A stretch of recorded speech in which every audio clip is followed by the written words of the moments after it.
Last week, Governor Newsom mandated that churches and places of worship can no longer hold services indoors. Some local churches now holding Mass outdoors, even in triple-digit heat here in the Valley. Others returning to online sermons only. News Channel 3's Caitlin Thrope met with some local church leaders on how they're continuing to readjust to these changing guidelines.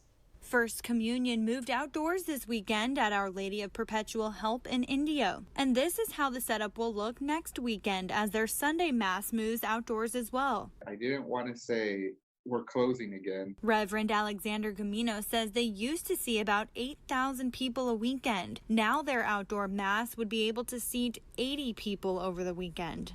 Hence why we're trying to figure out better ways. One of those ways, he says, might be starting drive-through communion. Now, granted, we still have many parishioners who do not feel safe, and I totally understand that, and I wouldn't want to impose that they have to do this, but I do want to give those who do want that opportunity. Sacred Heart Catholic Church is not considering drive-through communion. However, they're getting ready to take their Mass outdoors next weekend as well. And of course, it's the temperature. That's our concern.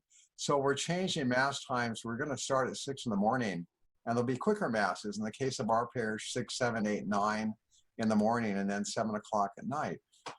But we got to have reservations because we have to keep it to 100 or less. Jeff Jaso is a pastor at the Door Christian Fellowship in Palm Desert. They jumped at the chance to reopen, but for them, that was short-lived as well. If we weren't in the desert and our wonderful 120-some degrees, we would probably try an outdoor service out there. But right now, with the summer temperatures, we're going to just shift back to Zoom. Through the ups and downs, Pastor Jaso says he's actually seen his church grow in number through the pandemic. It's kind of slowed life down and helped us see that we're not in control. Caitlin Thrope, News Channel 3.